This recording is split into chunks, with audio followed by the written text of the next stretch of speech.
अप्रैल 12, 2018। सुबह सुबह लगभग 9 बजे एक ओल्ड लेडी कॉल रिसीव करती है। कॉल पर उसके बेटे ने कहा कि उसने कुछ देर पहले ही उसकी वाइफ, उसके बेटे और उसके वाइफ के फादर का मर्डर कर दिया है। उस लेडी के लिए वो बात बहुत ज़्यादा सरप्राइजिंग ज़रूर थी, लेकिन वो कॉल पर अपने बेटे की आवाज़ की टोन को सुनकर उस पर यकीन कर पा रही थी। वो उस लेडी के लिए ऐसे बुरे सपने जैसा था जिस पर उसे यकीन करना मुश्किल नहीं, बस काफ़ी सरप्राइजिंग था।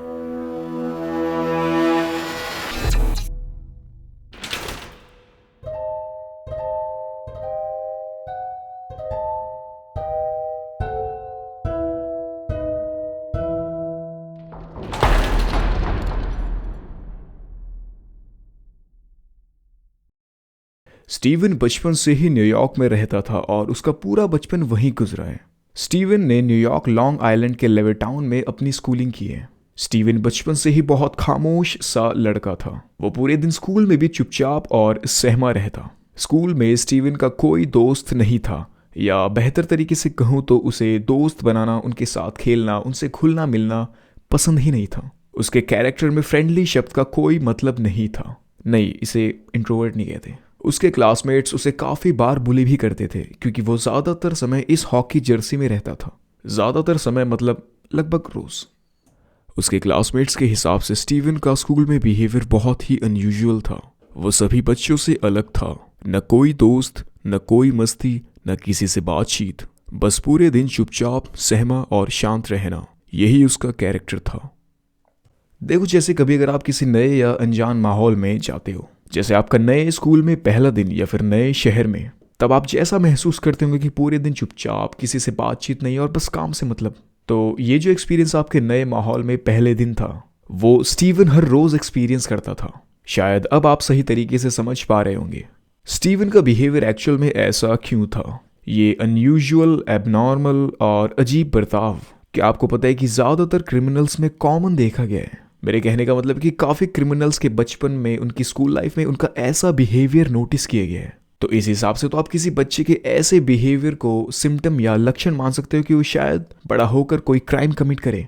मेरे कहने का मतलब है कि ऐसा बिहेवियर शो करने वाले बच्चे थोड़ा सा मेंटली अनस्टेबल या बेसिकली एबनॉर्मल होते हैं। तो उनके लिए क्राइम करना किसी और के मुकाबले ज़्यादा बड़ी बात नहीं। किसी इंसान के ऐसे बिहेवियर के पीछे काफ़ी वजहें हो सकती हैं, लेकिन दो मैं आपको बताना चाहूँगा। पहली तो बच्चे का मेंटली एबनॉर्मल होना ही है बाय बर्थ, लेकिन दूसरा रीज़न है घर में सही से ट्रीट ना किया जाना। घर में बहुत मार पड़ना, मेंटली और फिजिकली टॉर्चर मिलना भी एक बहुत बड़ा रीज़न बन जाता है बच्चे के ऐसा बिहेवियर, उसके चेंज ऑफ माइंडसेट, उसके चेंज ऑफ बिलीफ के लिए, जिस वजह से इन कंडीशंस में रहने की वजह से बच्चे का मेंटल स्टेट हमारे लिए एबनॉर्मल हो जाता है और उसके लिए क्राइम कमिट करना कोई ज़्यादा बड़ी बात नहीं रह जाती। अब स्टीवन के बिहेवियर के पीछे ऐसा क्या रीज़न रहा होगा, वो एक्चुअल में तो अननोन है, क्योंकि हमें ना ही उसके फैमिली बैकग्राउंड के बारे में पता या फिर उसके घर में ट्रीटमेंट के बारे में पता। हमें पता है तो सिर्फ स्टीवन के एक्शंस। ईयर 1995। स्टीवन प्लेडल अब 20 साल का हो चुका था। वो फिजिकली तो बड़ा हो चुका था, लेकिन उसके कैरेक्टर और बिहेवियर में कुछ खास बदलाव नहीं था। जैसे फिजिकली तो सभी बड़े हो जाते हैं, लेकिन बच्चे के, उसके बचपन की कुछ मेंटालिटी कभी चेंज नहीं होती, जो बड़े होने के बाद उसके कैरेक्टर में दिखती है। जैसे कि सोचने का तरीका, कुछ मेंटल बिलीव्स या दुनिया देखने का तरीका, ऐसी सब चीज़ें। अब इस साल 1995 में स्टीवन को इंटरनेट पर एक लड़की मिली, एलिजा, और फाइनली कुछ समय बातचीत करने के बाद वो दोनों रिलेशन में आ गए। उस समय एलिजा सिर्फ 15 साल की थी, स्टीवन से 5 साल छोटी। कुछ समय बाद स्टीवन सैन एंटोनियो टेक्सास से एलिजा को अपने साथ भगा कर ले आया, जिसके बाद वो दोनों साथ में as a live in couple रहने लगे। जिस दौरान स्टीवन के पेरेंट्स का क्या रिएक्शन था, उसने सब कुछ कैसे एडजस्ट किया और क्या उसे कोई रोकने वाला था भी, ये सभी डिटेल्स तो अननोन है। किसी भी रेफरेंसेस या आर्टिकल में इतनी डिटेल में मेंशन नहीं किया गया। वैसे अगर आपको इन सभी सवाल के जवाब चाहिए तो आप खुद भी ट्राई कर सकते हो। आइडिया हमारे लिए तो अच्छा है, लेकिन घर वालों के लिए थोड़ा सा कैजुअल है। कुछ समय बाद ही अपनी 16 की उम्र में एलिजा प्रेग्नेंट हो जाती है और 17 की एज में वो अपने पहले बच्चे को जन्म देती है, जिसका नाम वो रखते हैं डेनिस प्लेडल। लेकिन एलिजा को ये अंदाज़ा नहीं था कि स्टीवन एक बाप बनने लायक नहीं है। स्टीवन के अंदर का क्रिमिनल और जिस कैरेक्टर की मैं बात कर रहा था, वो अब आपको दिखेगा। स्टीवन उस नन्ही जान डेनिस को टॉर्चर करता था। वो उस छोटी बच्ची को बुरी तरह से पिंच करता था और स्टीवन डेनिस को तब तक मारता था जब तक उसका शरीर नीला न पड़ जाए, और कभी कभी स्टीवन बच्ची को पानी में डुबाता जब तक कि वो सांस लेने के लिए तड़प नहीं जाती। क्या आप इमेजिन कर सकते हो एक छोटे बच्चे पर इतनी हैवानियत? एलिजा ने स्टीवन की ये सब हरकतों को देखते हुए और डेनिस की जान उससे बचाने के लिए एलिजा ने डेनिस को एडॉप्शन के लिए एक फैमिली में दे दिया। एक कपल नेम्ड एंथनी और कैली फुस्को ने डेनिस को अडॉप्ट किया और उसका नाम बदलकर कर दिया केटी रोज फुस्को। ये कपल न्यूयॉर्क से लगभग 130 किलोमीटर की दूरी पर डोवर में रहते थे। केटी के पेरेंट्स की खुद की भी एक सगी बेटी थी जिसके साथ केटी पली बड़ी और जिसके साथ केटी का बचपन गुजरा। केटी एक बहुत अच्छी आर्टिस्ट थी। केटी को ड्राइंग से बहुत ज़्यादा प्यार था। वो पूरे दिन बस उसी में लगी रहती और उसके हाई स्कूल में उसकी कॉमिक ड्राइंग स्ट्रिप्स काफ़ी फेमस भी थी। इसके अलावा केटी पढ़ाई में भी एक होनहार स्टूडेंट थी और साथ साथ काफ़ी सिंसियर भी।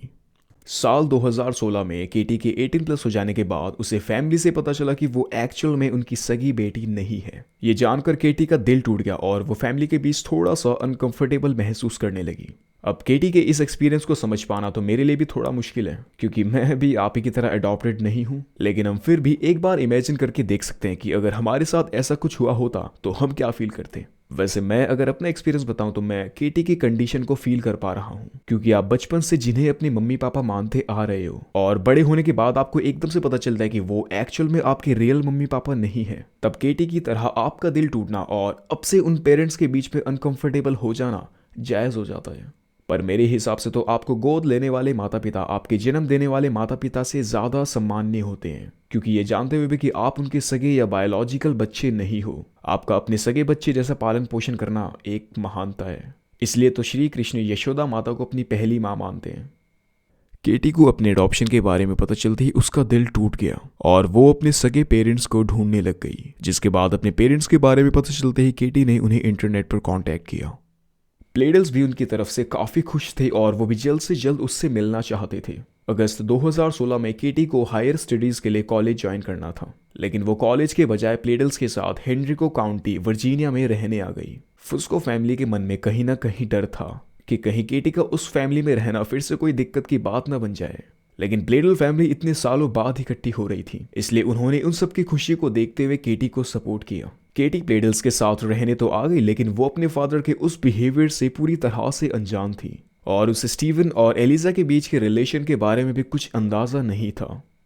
एलिजा और स्टीवन के बीच पहले ही डिसाइड हो चुका था कि वो अलग होने वाले हैं, इसलिए उन्होंने अलग अलग कमरों में सोना शुरू कर दिया था। एलिजा ने बताया कि उनके लगभग 18-19 साल के रिलेशन में उसने बहुत सहा है। एलिजा के मुताबिक स्टीवन ने उसे इतने सालों तक इमोशनली और वर्बली एब्यूज किया है। उसके हिसाब से स्टीवन ने उसे बहुत ज़्यादा दुख दिया है। घर में हमेशा स्टीवन की चलती थी और उसके मुताबिक चीज़ें होती थी और उसका मूड ज़्यादातर समय खराब ही रहता था, जिसका घर में रिजल्ट क्या रहता है उसका अंदाज़ा आप लगा ही सकते हो। वो छोटी छोटी बातों पर चिल्लाता था, लड़ाई करता था और घर का सामान तोड़ता था। बेसिकली वो एक बहुत ही बुरा पति था, इसीलिए मैंने कहा वो ना ही पति बनने के लायक था और ना ही पिता। केटी के घर में आते ही एलिजा ने स्टीवन को लेकर सभी बातें केटी को बता दी और कि उसी की सेफ्टी की वजह से उसने उसे एडॉप्शन के लिए दिया था। एलिजा के मुताबिक केटी ने वो सभी बातें सुनी, लेकिन उससे उसे कुछ खास चिंता नहीं हुई जितनी असल में होनी चाहिए थी। उसने उन्हें सिर्फ पुरानी बातों की तरह लिया। जैसे ही केटी प्लेडल्स के साथ रहने आई, स्टीवन का बिहेवियर एकदम से बदल गया। उसका बिहेवियर अच्छा नहीं बल्कि बहुत अच्छा हो गया, लेकिन सिर्फ केटी के लिए। लेकिन क्यों, जानकर आपको खुशी नहीं होगी। एलिजा के मुताबिक केटी के घर में आते ही स्टीवन स्किनी जीन्स और फिटिंग शर्ट्स पहनने लगा। वो अपनी बियर्ड शेव और क्लीन रखने लगा और उसने अपने बाल बड़े रखने शुरू कर दिए। वो 40 साल के आदमी से सीधा 20 साल का स्टीवन बनने लगा।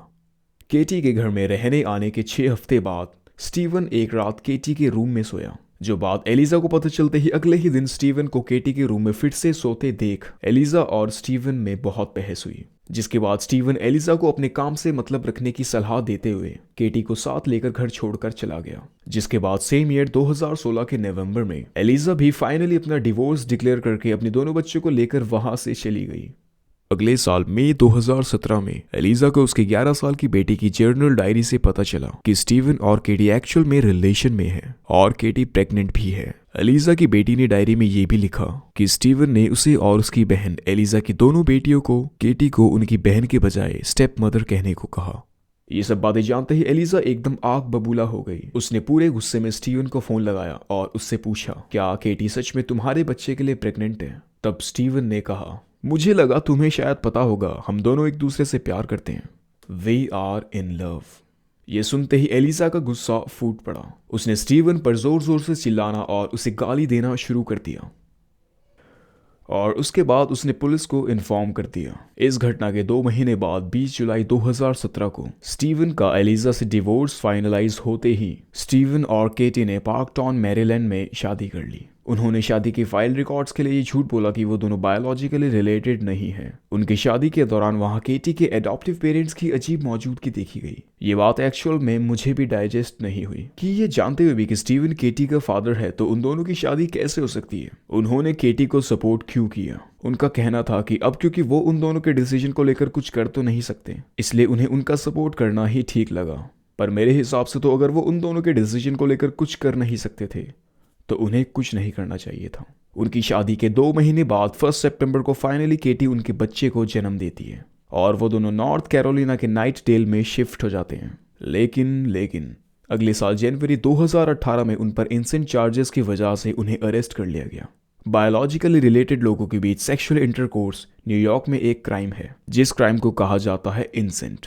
उन दोनों की अरेस्टमेंट के 2 महीने बाद उन्हें फाइनली जेल से एक रिलीज स्टेटमेंट मिल गई, कुछ कंडीशंस के अंडर। कंडीशन ये थी कि वो दोनों कभी एक दूसरे के आसपास तो क्या, कभी एक दूसरे से बात भी नहीं कर सकते और उनके बच्चे की कस्टडी स्टीवन की मदर को दे दी जाएगी। स्टीवन की मदर पूरे सीन में अब जाकर दिख रही हैं। इससे पहले ना ही किसी रेफरेंस और ना ही किसी आर्टिकल में उन्हें कंसीडर किया गया, इसलिए हम अंदाजा नहीं लगा सकते कि उनका पूरा सीन में क्या रिएक्शन रहा और उनका केस में कितना रोल था। जेल से रिलीज होते ही केटी वापस अपने एडॉप्टिव पेरेंट्स के साथ रहने आ गई और उसने आखिर बार स्टीवन को फोन पर बात करते हुए कहा कि अब वो उनके रिलेशन को कंटिन्यू करना नहीं चाहती। ये सुनते जैसे स्टीवन का सारा गुस्सा उसके सर पर चढ़ गया, जैसे उसके अंदर का मॉन्स्टर जाग गया हो। और इस घटना के कुछ दिन बाद मौका पाकर 11 अप्रैल 2018 को स्टीवन सीधा अपनी मां के घर पहुंचा, जिस पर स्टीवन और केटी के बेटे को संभालने की जिम्मेदारी थी। तब स्टीवन ने अपने बच्चे को लिया और सीधा अपने पुराने घर आ गया। उस दिन रात में स्टीवन ने अपने 7 महीने के बच्चे का गला दबाकर उसे मार दिया और उसे एक अलमारी में छोड़ दिया।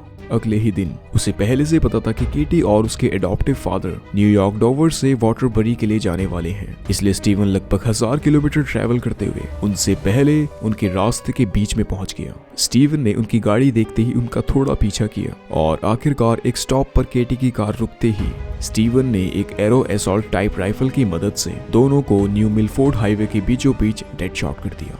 उन दोनों को शॉट करते ही वो वहां से आगे निकला और थोड़ा आगे जाकर रुका। तब उसने अपनी मदर को फोन लगाया और वो सब कहा जो आप अच्छे से जानते हो। उसके बाद स्टीवन ने डोवर में वापस आकर खुद को वैन में ही सेल्फ शॉट कर दिया। स्टीवन की मदर को इन सभी मर्डर्स के बारे में पता चलते ही उसने सीधा पुलिस को इन्फॉर्म कर दिया। पुलिस ने स्टीवन के घर से बेबी की डेड बॉडी को रिकवर किया और उसके बाद सेम डे उन तीनों की बॉडी भी आइडेंटिफाई कर ली गई। ऑब्वियसली इंसिडेंट के बाद सभी लोग शॉक में थे। एलिजा बहुत ही ज्यादा दुखी थी क्योंकि जिस चीज का उसे हमेशा से ही डर था आखिरकार वो हो ही गया। एलिजा ने स्टीवन की वजह से केटी को खो ही दिया। स्टीवन के ऐसा करने के पीछे उसके मोटिव को तो हम कभी जान नहीं सकते, लेकिन स्टीवन के कैरेक्टर, उसके बिहेवियर के बारे में इतना जानने के बाद हम ये अंदाजा जरूर लगा सकते हैं कि असल में स्टीवन के एक्शन के पीछे कोई मोटिव नहीं था। वो तो बस अपने कैरेक्टर को फॉलो करते हुए अपना गुस्सा या अपना बदला लेना चाहता था। केस की सभी बातें तो चलो ठीक है, लेकिन एक बात जो मुझे बिल्कुल भी समझ नहीं आ रही कि इस पूरे केस में क्यों केटी चुपचाप स्टीवन की हाँ में हाँ मिलाती रही। वो कैसे अपने फादर से शादी करने के लिए रेडी हो गई। स्टीवन के सभी डिसीजंस चुपचाप मान लेना, ये बात मुझे बिल्कुल हजम नहीं हुई।